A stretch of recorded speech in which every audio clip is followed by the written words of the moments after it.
Halo, perkenalkan nama saya Nadia Stefania Andika. Saat ini sedang menjalankan koas Tasa Neurologi di FKKMK UGM Yogyakarta. Setelah ini saya akan mempraktekkan beberapa pemeriksaan fisik di bidang neurologi, yaitu tanda rangsang meningeal atau meningeal sign dan pemeriksaan motorik. Semoga bermanfaat.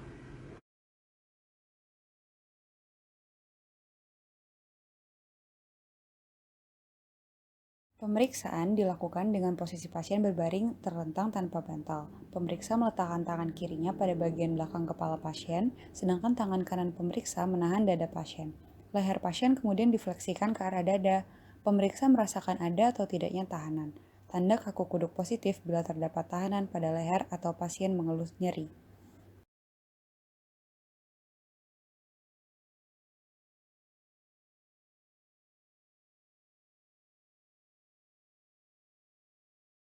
Pada saat bahu pasien diangkat, kepala akan ikut terangkat karena otot leher kaku dan berkontraksi. Kondisi kaku leher dapat ditemukan pada spondylosis cervicalis, tetanus, dan distonia. Pemeriksaan Brudzinski membuat 4 manuver. Manuver pertama ini adalah yang paling terkenal atau Brudzinski neck side. Pemeriksaan ini dilakukan dengan memfleksikan leher pasien, kemudian memperhatikan adanya fleksi pada sendi panggul dan lutut kedua tungkai.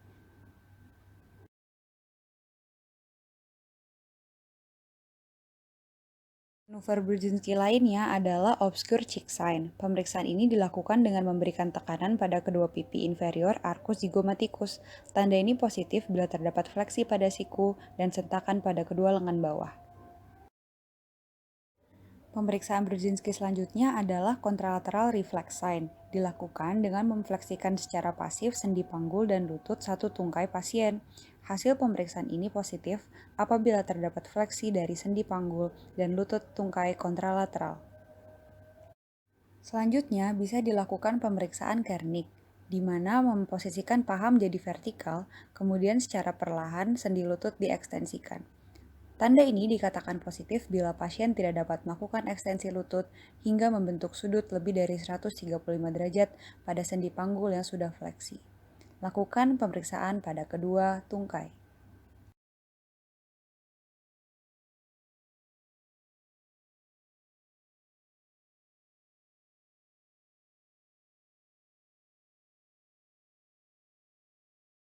Pemeriksaan trofi otot dilakukan dengan melakukan inspeksi, palpasi, dan pengukuran.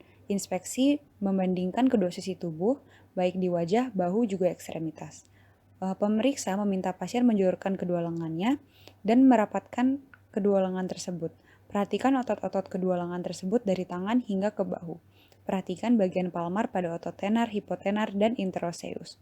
Otot normal akan teraba kenyal dan kembali ke bentuk semula setelah ditekan. Otot yang hipertrofi akan teraba lebih keras. Lakukan juga inspeksi, palpasi, dan pengukuran pada ekstremitas bawah.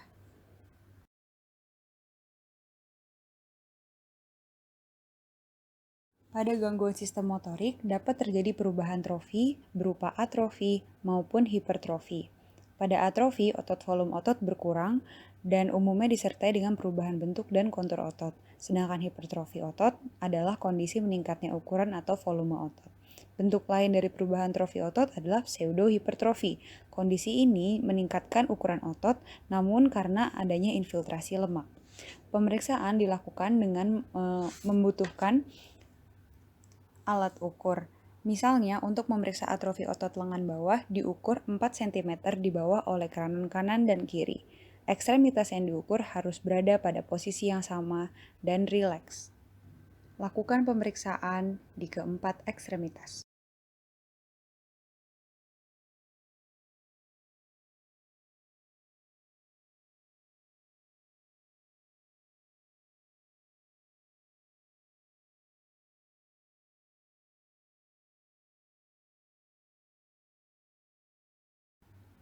Tonus otot adalah ketegangan otot pada saat rileks atau resistensi otot pada gerakan pasif.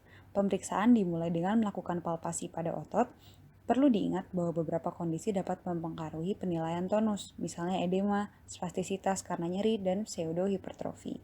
Perhatikan juga fleksibilitas dan rentang gerak. Gerakan pasif dilakukan dengan lambat hingga cepat, juga pada rentang gerak parsial hingga maksimal. Pemeriksaan dilakukan pada kedua sisi, dengan menggerakkan sendi baik di tangan atau kaki secara pasif oleh pemeriksa dan merasakan adanya tahanan dan resistensi otot yang digerakkan.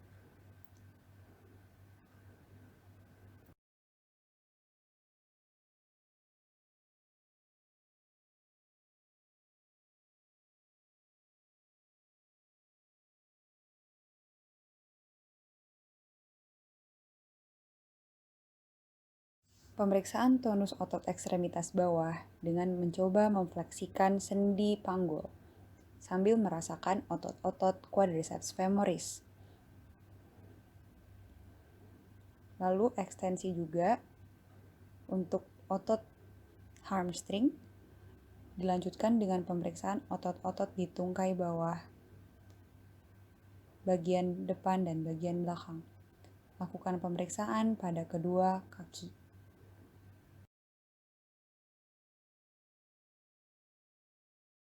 Manuver pemeriksaan tonus lainnya adalah arm dropping test. Lengan atas pasien difleksikan hingga lengan sejajar bahu, kemudian lengan dijatuhkan dan dibiarkan berayun. Pada keadaan spastik akan terlihat gerakan jatuh yang tertunda. Lakukan juga pemeriksaan tersebut pada kaki.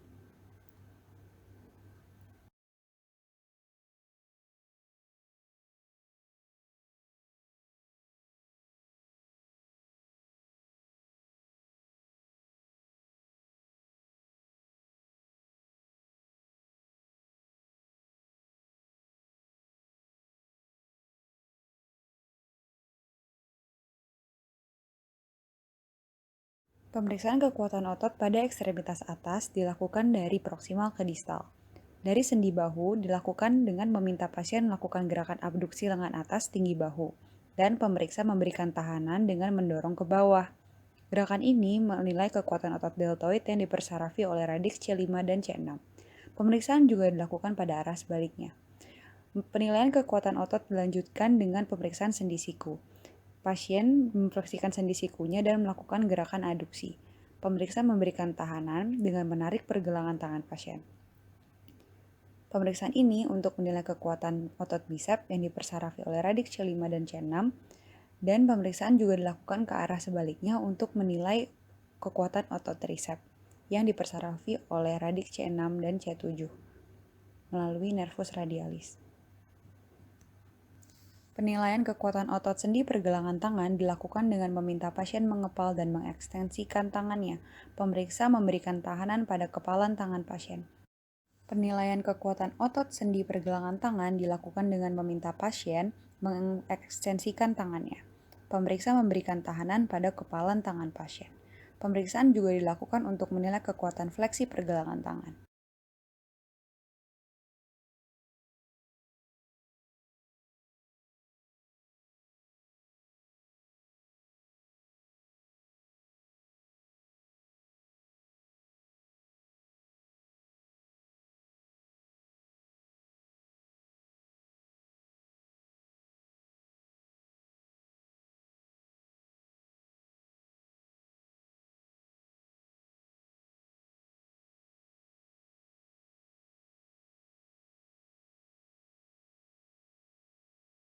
Pemeriksaan otot ekstremitas bawah dimulai dari otot sendi panggul.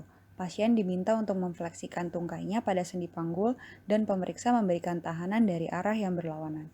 Fleksi sendi panggul terutama diperankan oleh otot iliopsoas. Lakukan juga pemeriksaan ekstensi pada sendi panggul yang diperankan oleh otot gluteus maximus. Dapat juga dinilai pemeriksaan aduksi dan abduksi dari sendi panggul. Penilaian kekuatan sendi lutut juga dilakukan dengan menilai kemampuan fleksi dan ekstensi. Fleksi sendi lutut merupakan hasil konstruksi otot hamstring dan ekstensi lutut oleh otot quadriceps femoris. Pasien diminta untuk melakukan gerakan seperti menendang. Selanjutnya, pasien diminta untuk melakukan gerakan seperti menekan rem dan dilakukan tahanan oleh pemeriksa dan nilai kekuatan otot pasien. Lakukan pemeriksaan pada tungkai sebelahnya.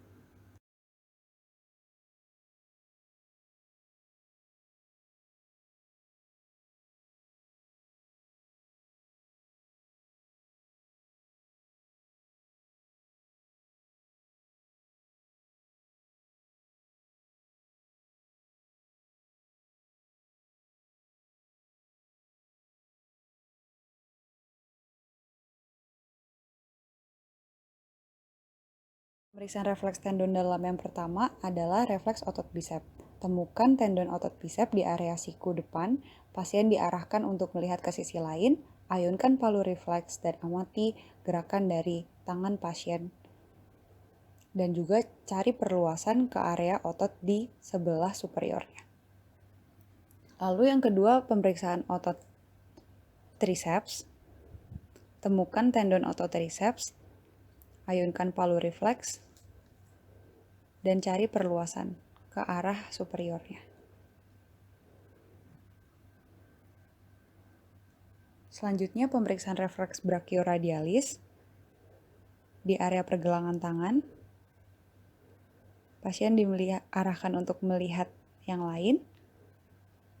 Amati pergerakan dari pergelangan tangan. Temukan perluasan dari refleks. Lakukan pemeriksaan pada tungkai sebelah kontralateralnya. Pemeriksaan refleks patella dapat dilakukan dengan posisi pasien duduk maupun berbaring. Ketukan dilakukan pada tendon patella dan respons yang timbul adalah ekstensi lutut. Pastikan kaki pasien menggantung dan tidak menyentuh lantai. Jika sudah ketemu tendonnya, ayunkan palu dan amati ekstensi lutut atau gerakan seperti menendang. Jangan lupa cari perluasan. Lakukan juga pada kaki sebelahnya.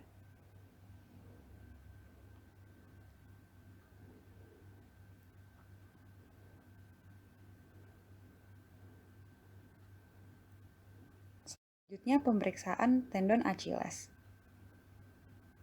Angkat kaki pasien, temukan tendon Achilles di belakang tungkai pasien. Pemeriksa menempatkan salah satu tangannya di telapak kaki pasien dan amati refleks plantar fleksi. Lakukan juga pada kaki di sebelahnya. Jangan lupa untuk mencari perluasan.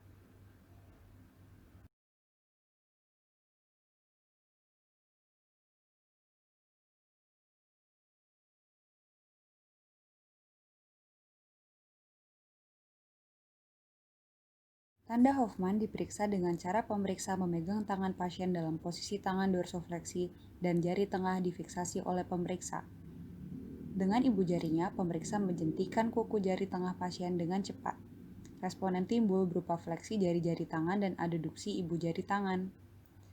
Lakukan juga tanda Tromner dengan cara yang serupa, namun tangan pemeriksa mengetuk jari tangan pasien dari bawah ke atas.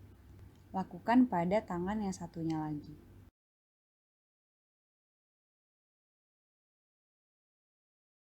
Selanjutnya, refleks patologis pada ekstremitas bawah yang pertama adalah tanda Babinski. Pemeriksaan dilakukan dengan menggores kulit lapak kaki dari bagian tumit menyusuri bagian lateral, plantar pedis, kemudian menyusuri metatarsal hingga area di bawah ibu jari kaki. Amati adanya dorsofleksi ibu jari dan jari-jari lainnya. Lakukan juga pemeriksaan pada telapak kaki satunya lagi. Dilanjutkan dengan pemeriksaan cadok dengan cara yang sama, namun dilakukan pada bagian punggung kaki. Palu refleks dapat ditaruh terlebih dahulu, selanjutnya melakukan pemeriksaan Oppenheim dengan menekankan buku jari telunjuk dan jari tengah pemeriksa dari area infrapatella menyusuri anteromedial tibia sampai ke pergelangan kaki pasien. Selanjutnya, memeriksa tanda Gordon dilakukan dengan cara meremas otot gastrocnemius atau bagian tungkai belakang bawah pasien.